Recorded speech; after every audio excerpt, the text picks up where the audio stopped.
Welcome to Getting Ghosted. This is an Intuitive Soul Collective podcast, and I'm your host, Allie Horner.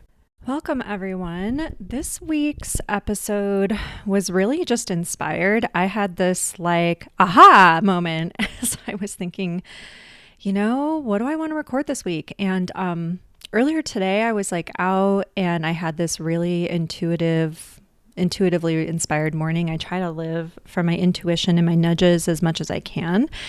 And, we don't always, do it perfectly. We're human beings. And anyhow, as I was out and about this morning, I had this I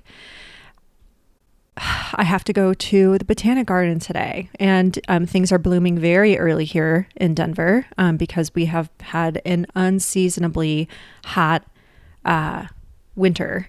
And it is uncharacteristically hot. We do get hotter weather in March and April here. But it's been hotter, really 10, 15 degrees plus higher than normal.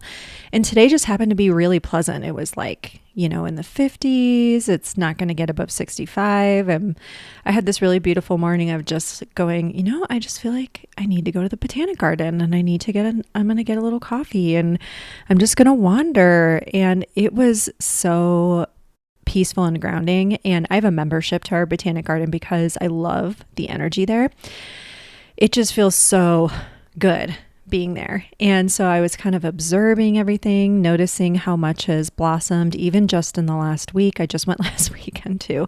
And it was so beautiful. The birds were out in full force and it just was such a lovely experience. I love to throw on some classical music and wander through without my headphones and listen to the birds. And it was so grounding. And as I was walking, I got this intuitive nudge, podcast episode this afternoon. I just knew, I'm going to record a podcast episode. And then all of a sudden I got the ping as I was in my kitchen, having come back and, settled back in and made myself a little burrito.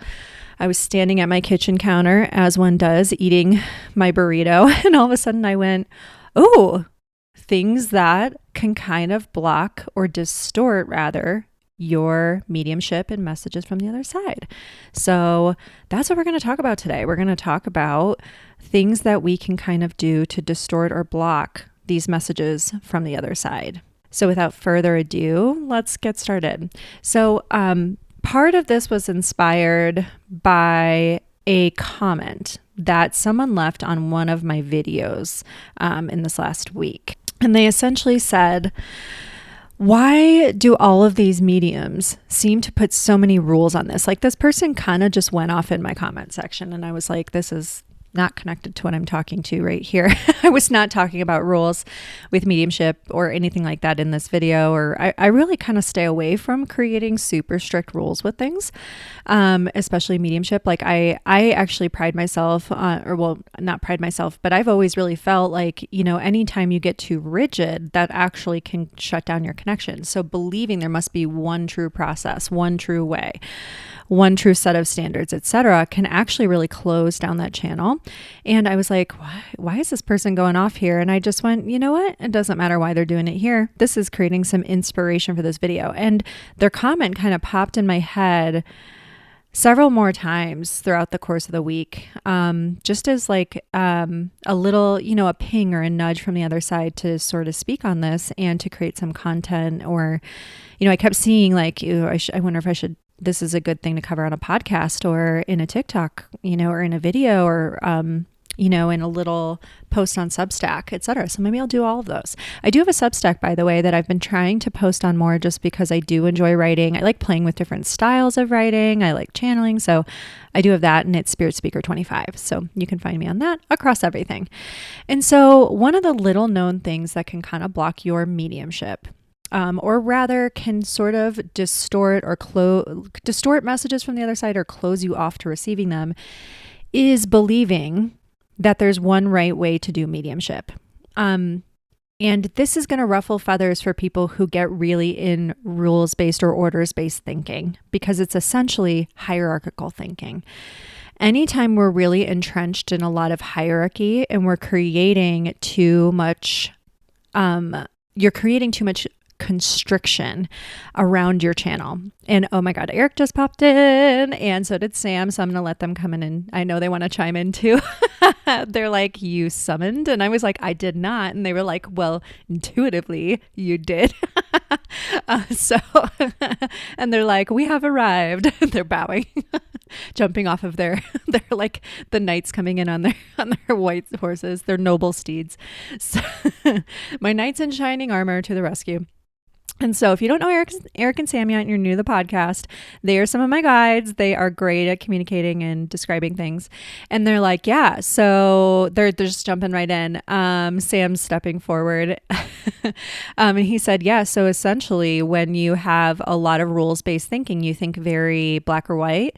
So one of the keys to really great mediumship is curiosity and open-mindedness, because to really connect with the other side and receive what they have to say or what they want to deliver to you in the first place, you have to be pretty open-minded. And if you struggle with that, you're going to cut yourself off from receiving a lot of their messages. And even if you do get them, you might really misinterpret them or distort them.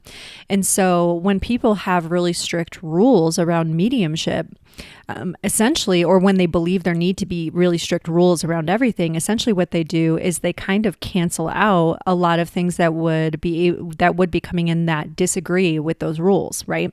And so this particular person is kind of looking at all these different mediums and psychics that they've seen, and their issue really was the way they interpret what's going on. So when I see a lot of mediums and psychics talking, they're not always talking about rules. From my perspective, they're talking about, hey, so here's a process that works for me, or here's something that I do.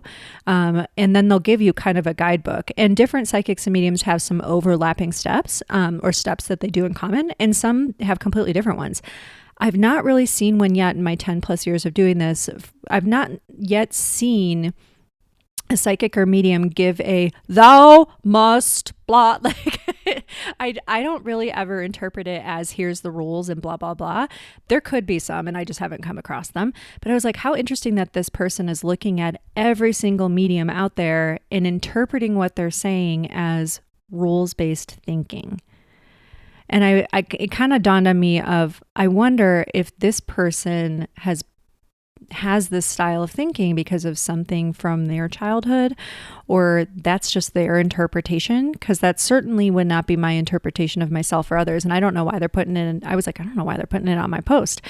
And then I went, oh, so I can kind of respond to this and say, oh, here, because I'm a manifesting generator, my strategy is to respond. So yeah, so the guides kind of chimed in and they were like, well, so one of the things that can be really difficult too, that can really distort, is one, rules-based thinking, and thinking things have to have one set procedure, one set process. That can really close you off from beginning to find the magic in the moment, because when you're finding magic, you're finding new ways to do things. So you want to give your brain and your subtle energy system that openness to be able to absorb and increase your awareness or interpretation of messages, signs, signals, symbols, visions, even spirit smells. Erik loves a good spirit smell. He's holding up his foot with his stinky sock. And Sam just showed me manure, and I was like, no, thank you. And he's like, but it would be something that would be he said reminiscent of me, because he worked on a ranch when he was alive. And I'm like, got it. Could we choose another? He's showing me spirit bingo. I'm like, oh, that would be such a fun game. Spirit sign bingo. Someone make that, because I don't know if I'd be able to do that. So anyhow, so they're kind of saying, yeah, so essentially when you're really restricted in your thinking and you think about everything as it has to be a rule, a system, or a procedure, then essentially you're going to kind of cut off anything that doesn't fall into your rule or your system or your constructs, right? So rules also operate out of a lot of assumptiveness, which is another piece of it. We don't want to have assumptions when we are trying to work with spirit. We want to have like here's the information I've gathered so far.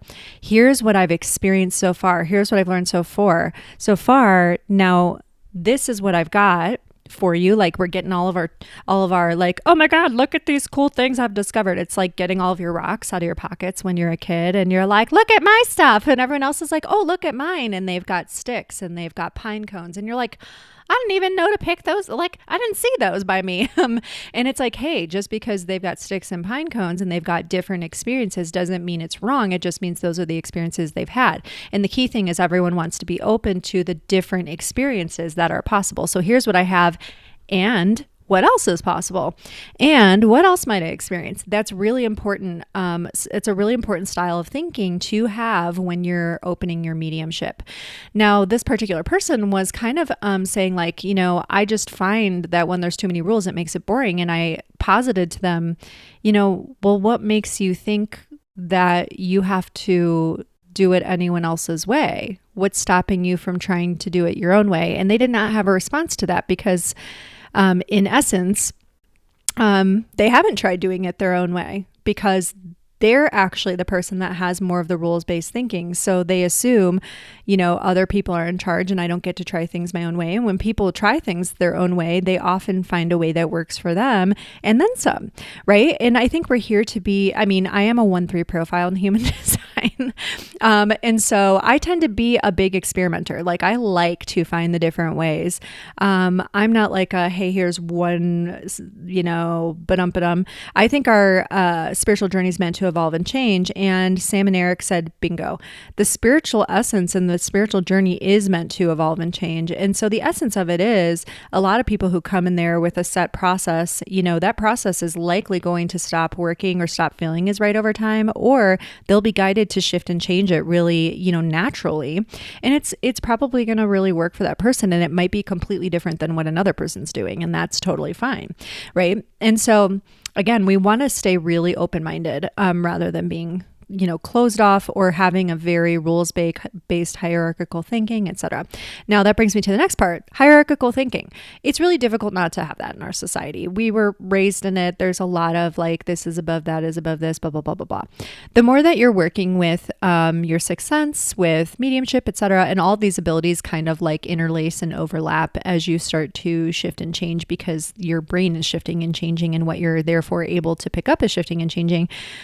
So essentially like in the spirit world and in that dimensional shift, more things, you start to realize everything's interlaced and interconnected. We're not as separate from everything as we think. Hierarchy and hierarchical thinking is part of patriarchal thinking. It's also part of objective thinking. It's part of, or I don't know if that's the right word, but when you consider everything else, like self versus like me versus them, object permanent type of things.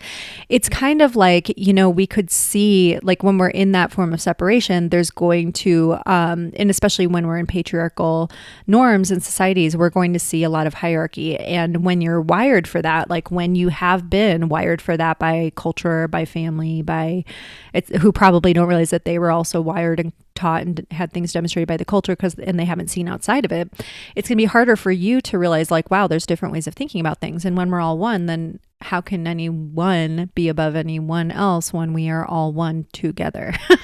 And so like we're a sphere, not a pyramid. So it's very much, it's kind of that sense of hierarchical thinking that can actually also really distort some of your psychic mediumship and preferences and how you might interpret messages. So for example, thinking, well, this person can't come in and talk to me. Why would they do that? We weren't connected and they were famous and they're so above me. They were so much more important. And it's like, well, first of all, during that lifetime, maybe they just had more exposure, but that doesn't mean they're more important. And from Spirit's perspective, there is no hierarchy. And so it might be difficult to get certain messages through and not distort them through that lens or that filter of your culture that you've been raised with or that you have believed in, if you're not open-minded enough to hear what Spirit has to say and how they might want to operate, because they can come in and teach you. And so there were actually certain beliefs that I had or understandings I had that completely changed the second I started channeling and getting messages from the other side, because, but I was open-minded enough to get out of the way and let their messages through. And so that was part of how I actually overcame some of that, was just having the curiosity and the open-mindedness to listen and say, well, could there be another way of thinking about this? So this brings me to another piece, which they kind of mentioned, but we want to go into it in another way. And so they're saying assumptiveness. So assuming that there's one right way to look at things, assuming that you know what something means, assuming that this is right, that's wrong, this is that blah, blah, blah. And they said it's kind of like that assumptiveness and us or themness sort of all interlaces and goes together. So when we have assumptions, again, it's going to be hard to let in new information because assumptiveness is the opposite. It's like basically the opposite of curiosity and or wonder. When we're in curiosity and wonder, we can be open to, well, I don't know what this is yet, or I don't know what this means yet, or I don't know how this works yet, but what if I could? What if there was a new way? What if there was another way to understand it, to learn it, to design it, to play with it? And so again, we want to look at mediumship more as like putty in our hands, that we can shape it, mold it. If we don't like the way we've molded it, like we can change how we're doing that. We can change the form over time. Think about it like putty that's never going to harden or dry out. So I like to think about it like that. Now, another thing that people can do that can kind of like unconsciously maybe block or close off their psychic channel or their spiritual channel is fear.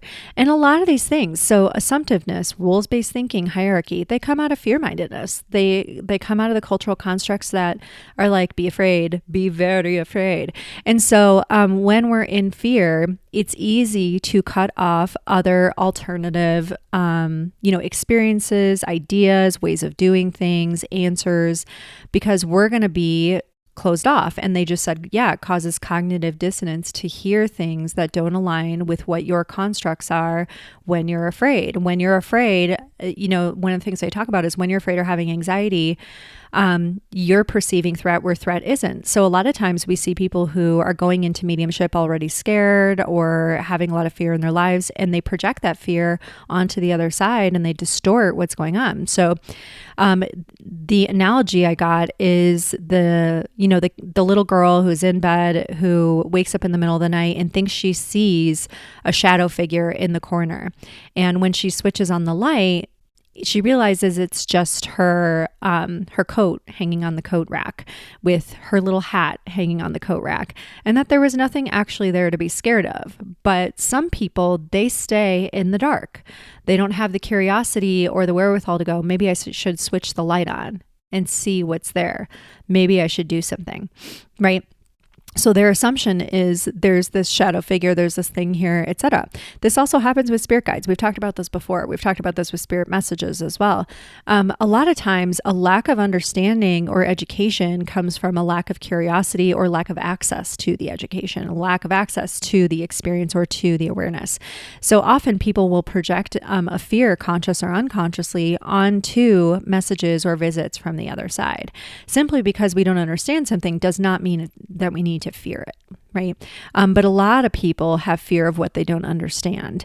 And again, this creates a lot of assumptiveness. If I don't understand something, therefore it must be a threat. Well, why? Why is something automatically bad, scary, dangerous just because you haven't experienced it before, because you haven't seen it before, because you haven't understood it before?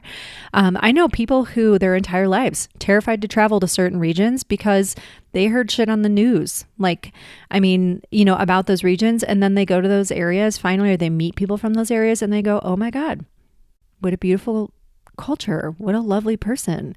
I can't believe I bought into that my whole entire life. So, and we see a lot of those happening in certain areas, and we see a lot of certain media sources perpetuating this. And so it's important for us to challenge our own biases in order to open up our psychic medium channels. We have no idea what we could be keeping out because we are in this assumptiveness, right? Because we're in this fear, because we're in this closed-mindedness. Fear is going to keep a lot out. It's going to keep a lot out. It's going to keep your thinking narrow, your vision narrow. It's going to shut down a lot. And even if you get visits or you get messages, you're going to distort them a lot, right? Until your open-mindedness comes in and says, well, what if I don't have to be afraid and I don't have to believe this is good or bad, but what if I stay curious? Curiosity is going to be a huge, huge valuable thing for you. So I don't know if I'm getting this right or wrong. Let's just see. In the beginning, I used to think about things a little bit differently. And I used to think about it like, well, let's collect data on that. I don't know how my mediumship is working just yet. I don't know if I'm getting everything right, quote unquote, right just yet. But so let's collect data. And I started taking notes on it. Again, definitely the 1-3 profile.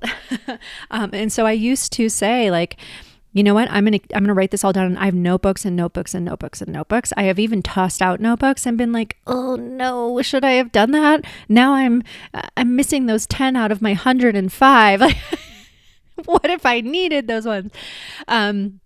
But I actually have I literally have collected so much channeled information and notes, and I actually created notepads for you guys to do this for yourselves so that you can write and track down your spirit signs and signals. And here's what I think I picked up. Here's what I think it means. And here's what I found out it meant later. Always great to have that thing in there. Like, okay. Cause then you're learning over time. It's not about getting it right or wrong. It's about learning how you work and learning how to keep that mind open. And so, Erik just chimed in and said, yeah, this is, it is an important thing. We want you to kind of not grip so tightly to getting it right away. Cause that actually blocks a lot from coming in or distorts what's coming in, because you're too up in your head, right? And so when you're so worried about getting it right, blah, blah, blah, like, what does this mean about me? He goes, it means fucking nothing. Nothing. It means nothing. It's just an experience. And so what if you could look at your mediumship as an experiment? Again, that curiosity is like, you get the theme, guys. You getting the theme here?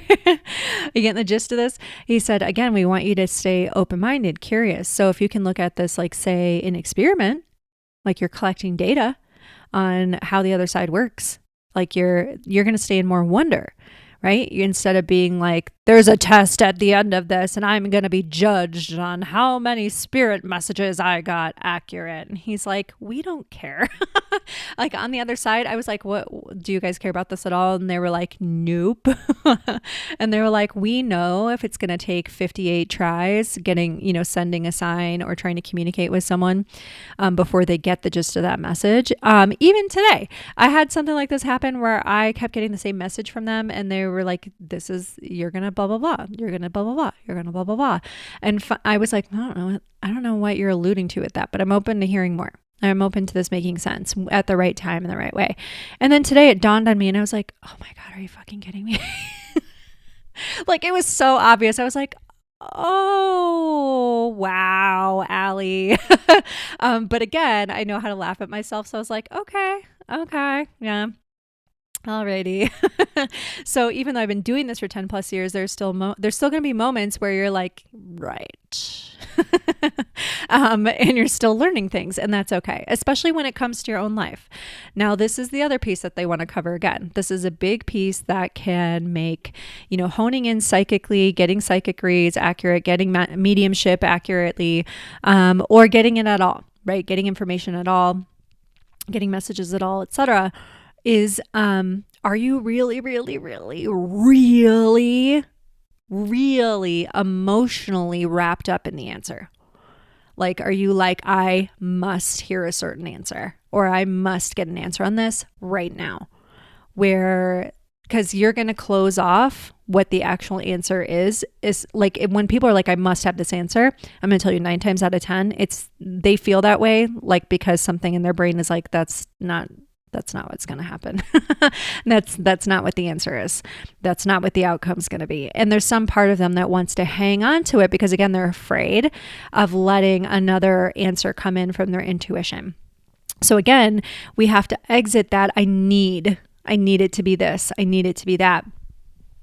Like, I need to hear from the universe that I'm going to marry this person. I need to hear from the universe that I'm going to make $1 million by the end of the year. I need to hear from the universe that blah, blah, blah is going to happen and yada, yada is, when people do that, you guys definitely are going to cut off your intuition. I've totally done it before.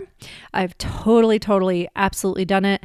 And you know what? Like these things that we stress so much about, like I need this answer. Like it's like our intuition and our guides are trying to tell us like, well, we're trying to prepare you that the answer may be different, but you're not really letting that in, right? We have to have that curiosity and open-mindedness to say, hey, so here's the answer I would love to hear. right? So like, even if you could start there, for the most part, at this part in my life, I'm like, I don't know if I need to hear that answer. I don't, I remain pretty open-minded with it, but it took me a long time to get there. I used to have chronically really bad social anxiety, like really bad, guys. Really, really bad. And OCD runs in my family. So like a lot of cyclical, need-based thinking, and control-based. OCD is essentially like, a control-based disorder. Like there's a compulsion to have some degree of control here. Right. And I watched some of my family members really suffering from it and really struggling with their relationships because, they need to control the people around them. And it's, there's a compulsion and it's hard. So I have a lot of compassion for it. And also, what happened for me, at least in my case, I'm not going to say for every case, but for me is I had a lot of, with my anxiety, the more that I learned to stay open-minded and the more I learned that when I started to see that anxiety popping in, to go for a walk, to do something good for myself, to take care of my physical health is really important for anxiety. Vitamins, nutrients, things like mineral depletion can lead to anxiety, and depression symptoms. Low vitamin D can do that. Hormone stuff, like you never know. So, do your due diligence. But for me, a big piece of it was realizing that I needed to stay open to, well, what else could be possible here? And the more that I started to say to myself, well, what if I can let go of having to have a certain answer? What if the universe has something better in store? What if my guides are trying to tell me something better than what I can imagine is going to happen? Like, what if they're trying to tell me something really good and I'm blocking it because I'm like, just tell me this one thing will happen. And they're like, well, we had way better coming, but okay, never mind. And they're like, we can't get that answer to you. Therefore, you can't come to match that frequency. Therefore, you're not going to take that action to allow that to happen. Like, you know what I mean? Not that I think we're always in charge of everything that happens to us. I do think we have to participate in our lives, but I don't think, like, if you're like, oh my God, I missed a message, my whole life's going to fall apart. No, that's not, it's okay. You're going to be okay. That's not how it works. So it's not all like, it's your fault. It's more of like we're working in tandem with the world. We're working in tandem with our blueprints and our soul paths and all of that. We do have choice, and there are things that can be wonderfully planned for us. I do believe, and it's our choice, what we do when we get there, how we interpret information, how we get there, how long it takes, etc. And so for me, again, like, and the guides keep reiterating, the more emotional control you want, because you're so afraid of something happening that you did not have picked out or planned for yourself, or, having it as this is what's going to happen in my life. This is what my life has to be. Well, you could be blocking even better things from coming and happening to you, or new opportunities or possibilities from being there, because you're so like, I must do this. It must be that. So that can block a lot of mediumship messages. So having to have control, if you're not getting a theme yet, like, hopefully you're catching the theme that's going on here. So now, the other piece that they just want to reiterate again is like a little known thing that can block mediumship is, they said buying into a story that you're stuck. And they were like, people have been in all sorts of, Erik was like, fuck ass awful positions in life, where the bottom fully dropped out. Everything sucked. Someone died. They lost their job. They had no money. You know what I mean? Like, they were in a health crisis, horrendous, life altering. It's no one's fault. It just happens sometimes type of scenarios.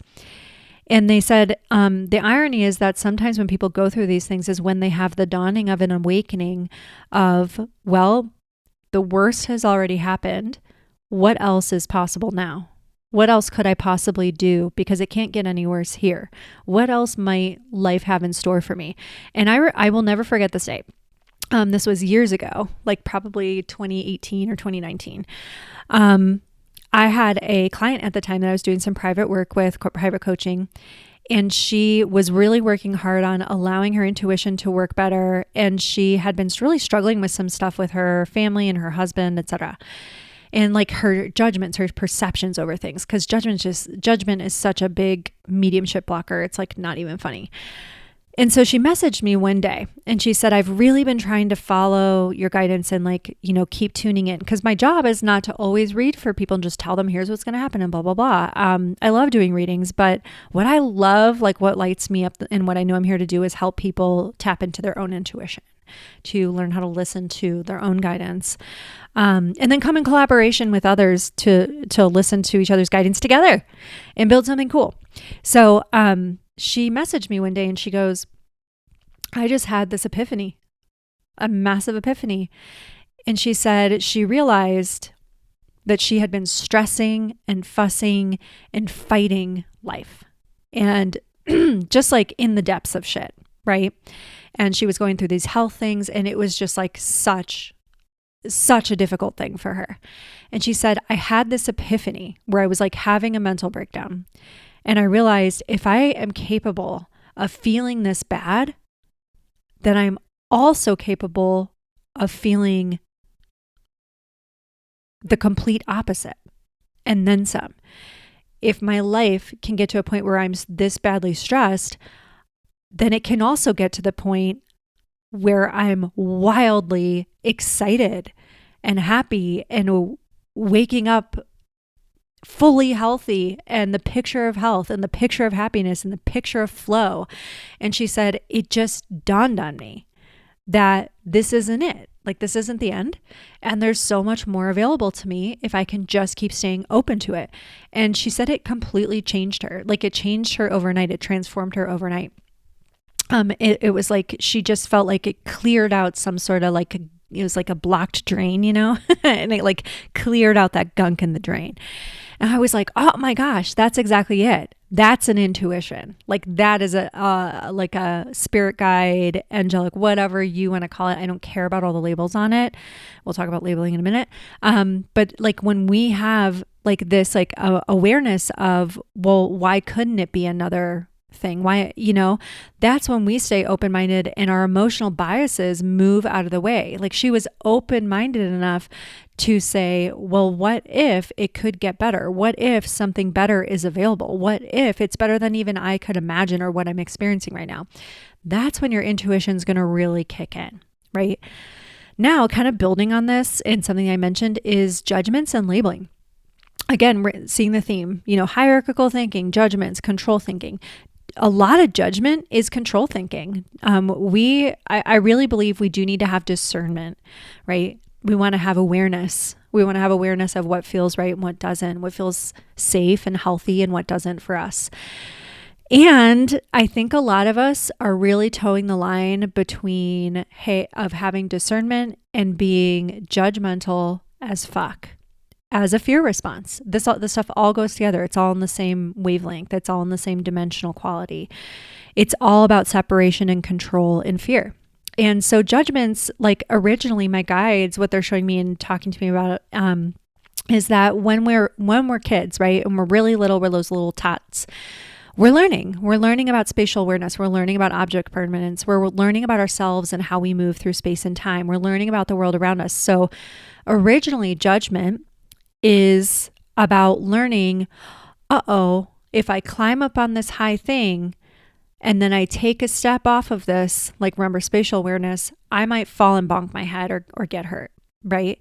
And that's going to be scary, or it's going to be painful or whatever. So there's a lot of experimenting though. It's a lot of, you're getting up, learning how to walk, and then you're toppling over and you're like, wah, and there's no adult being like, get up, you dummy. They understand. They understand you're learning how to walk. That's a process babies and tots go through, right?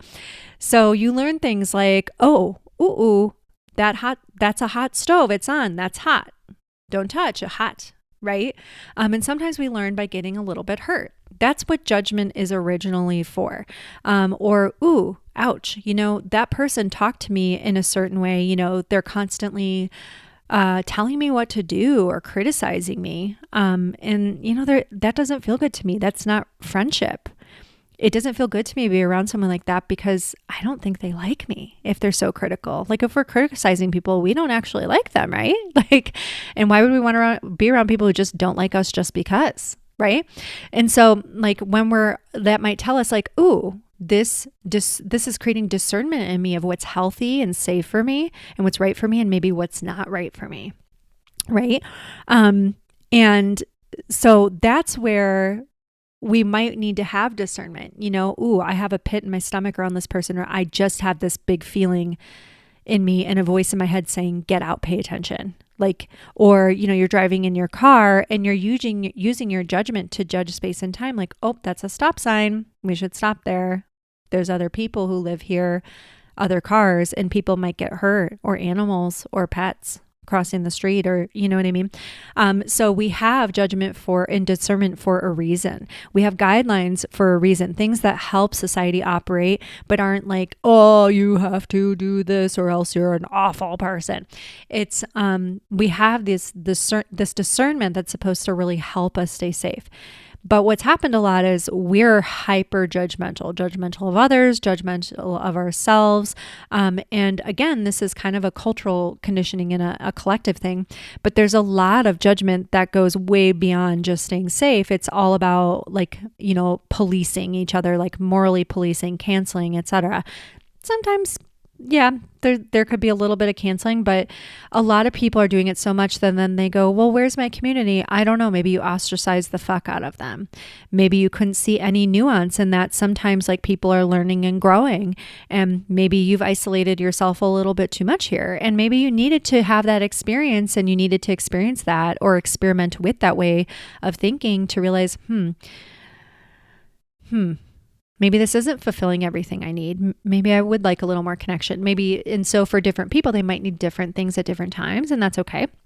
But what we're going to be, building in the future is going to require that we're all, a little bit patient with each other, understanding, and that, we know the difference between, hey, this person's made some mistakes, but they're growing and they're working on it, versus, this person's made some mistakes. I'm going to cut them the fuck off and they suck forever. And I'm wrong and I'm right and you're wrong and blah, blah, blah. And just wanting to feel like the bigger person, doing some sort of virtue signaling, moral grandstanding type crap. And so we have quite a bit of that going on. And it's very divisive. And we want to remember, when we're in this hyper divisive energy, we're not actually really working with an energy that's going to welcome mediumship or intuition, because when you start to connect with the other side, they don't operate in a lot of divisiveness, controlling, fear mongering.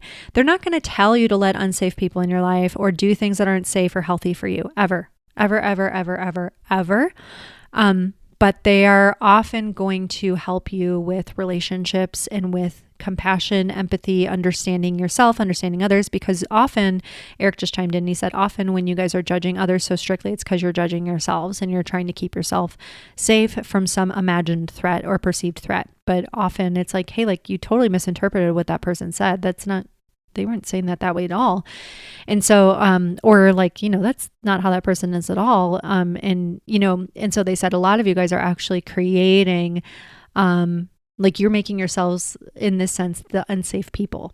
So then again, with mediumship, what might happen, and often does happen, is you get a lot of messages about, shifting some of your own thoughts away from judgment. And if you're open enough, your guides will work with you on that. They will support you and they will understand the difference between, attack, judgment, defensive systems, and discernment. Because again, discernment is great. Having too much judgment and us or them thinking, me or you, or a lot of that, that's warfaring energy. It's me or you, us or them, hierarchy. It's all assumptiveness.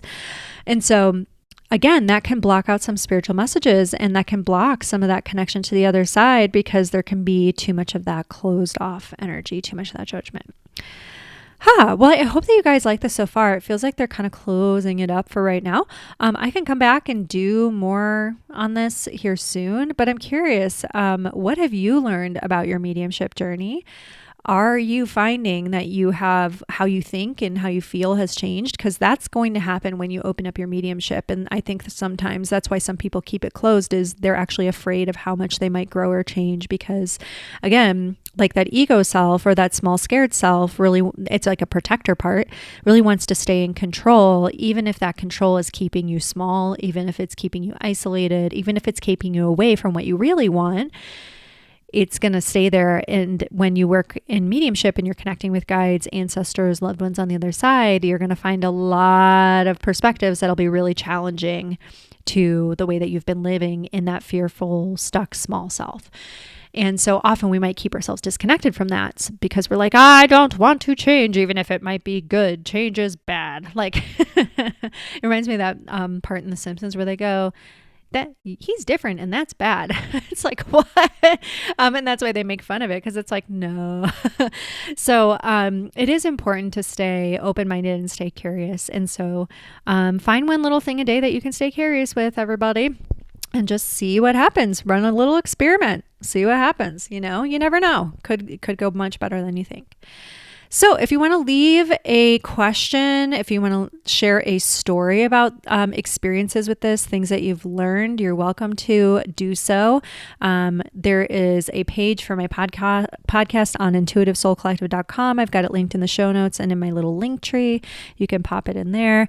And we also have a new audio recording device area where you can click on a little link on my website or in the show notes.